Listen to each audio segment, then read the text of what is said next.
नमस्कार। आज हम निदा फाजली के एक बहुत ही खूबसूरत लेख के जरिए कुछ समझने की कोशिश करेंगे। हम बात करेंगे उस फासले की जो हम इंसानों और कुदरत के बीच बढ़ता ही जा रहा है। एक ऐसा फासला जहां लगता है कि हम दूसरों का दुख महसूस करने की वो जो कला थी उसे कहीं खोते जा रहे हैं। तो चलिए शुरू करते हैं एक बहुत ही सीधे लेकिन उतने ही गहरे सवाल से।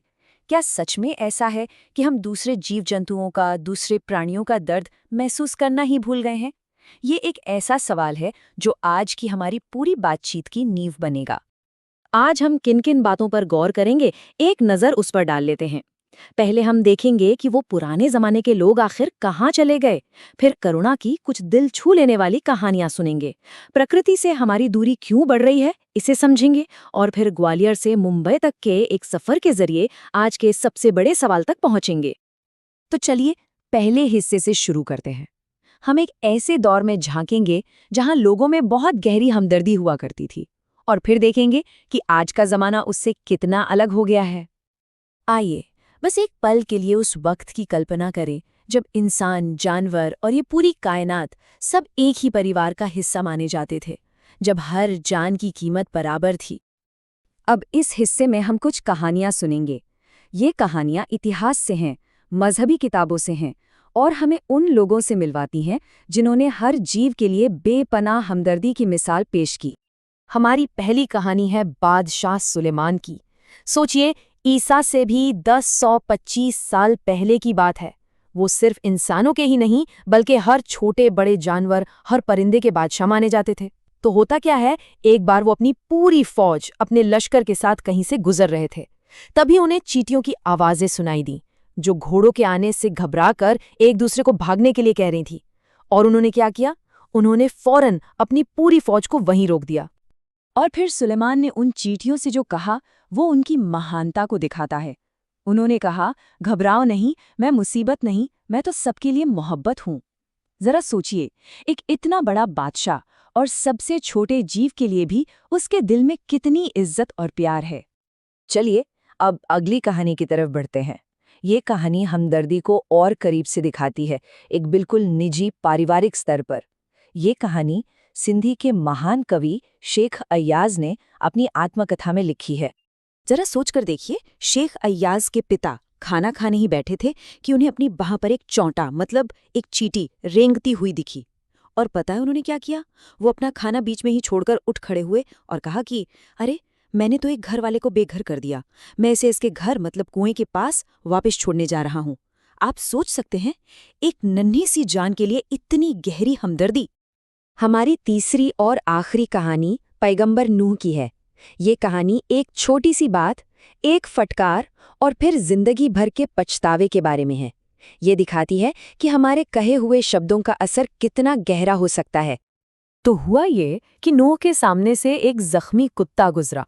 उन्होंने उसे दुत्कारते हुए कहा, गंदे कुत्ते, दूर हो जा। इस पर उस कुत्ते ने जो जवाब दिया वो वाकई हैरान करने वाला था। उसने कहा कि बनाने वाला तो हम सबका एक ही है, न मैं अपनी मर्जी से कुत्ता बना हूं, न तुम अपनी मर्जी से इंसान। कहते हैं कि ये बात सुनकर नूह इतने दुखी हुए कि वो अपनी पूरी जिंदगी रोते रहे। तो ये थीं गुजरे जमाने की बातें। अब आते हैं आज के दौर पर। इस हिस्से में हम ये देखेंगे कि कैसे जैसे जैसे इंसानियत फैली वैसे वैसे हमारी दूरी प्रकृति से बढ़ती गई, शारीरिक तौर पर भी और भावनात्मक तौर पर भी। देखिए, पहले का जीवन कैसा था? बड़े बड़े दालान होते थे, खुले आंगन थे, जहां पूरा परिवार, पूरा कुनबा साथ रहता था। और आज हमारी जिंदगी सिमट कर रह गई है इन छोटे छोटे डिब्बे जैसे फ्लैट्स में, जहां हम खुद में ही कैद हो गए हैं। और हमारी बढ़ती आबादी का नतीजा क्या हुआ? देखिए, जमीन बनाने के लिए समंदर को पीछे धकेला जा रहा है, जंगलों को साफ किया जा रहा है और इतना प्रदूषण फैल गया है कि पंछियों ने तो अब शहरों से मुंह ही मोड़ लिया है। मतलब कुदरत का पूरा संतुलन ही बिगड़ गया है। तो अब सवाल उठता है कि जब कुदरत की सहन शक्ति, उसकी बर्दाश्त की हद पार हो जाती है तो क्या होता है? इसका एक बहुत ही ड्रामेटिक उदाहरण हमें मुंबई में देखने को मिला था। मुंबई में हुआ ये कि सालों साल तक बड़े बड़े बिल्डर समंदर को पीछे धकेलते रहे, उसकी जमीन छीनते रहे और बेचारा समंदर वो लगातार सिकुड़ता जा रहा था, सिमटता जा रहा था। समंदर की इस प्रतिक्रिया को देखिए। इसे बिल्कुल एक इंसान की तरह बताया गया है। पहले उसने अपनी फैली हुई टांगें समेटी, फिर वो सिमट कर बैठ गया, फिर किसी तरह खड़ा हुआ। लेकिन जब खड़े रहने की जगह भी कम पड़ने लगी तो आखिरकार उसे गुस्सा आ ही गया। और जब कुदरत को गुस्सा आता है ना, तो उसका कहर हमारी सोच से कहीं बड़ा होता है। उस रात समंदर ने अपना गुस्सा दिखाया और अपनी लहरों पर चलते तीन, जी हाँ, तीन बड़े बड़े जहाजों को ऐसे उठाकर फेंक दिया जैसे वो कोई बच्चों के खिलौने हो। और ये जहाज जाकर गिरे कहाँ? एक गिरा वर्ली के सी लिंक के पास, दूसरा बांद्रा में कार्टर रोड के सामने औंधे मुंह पड़ा था, और तीसरा गेटवे ऑफ इंडिया से टकराकर ऐसा टूटा कि देखने वालों के लिए एक तमाशा बन गया। ये कुदरत की जबरदस्त ताकत का एक सीधा सबूत था। चलिए अब लेखक के एक निजी अनुभव पर आते हैं।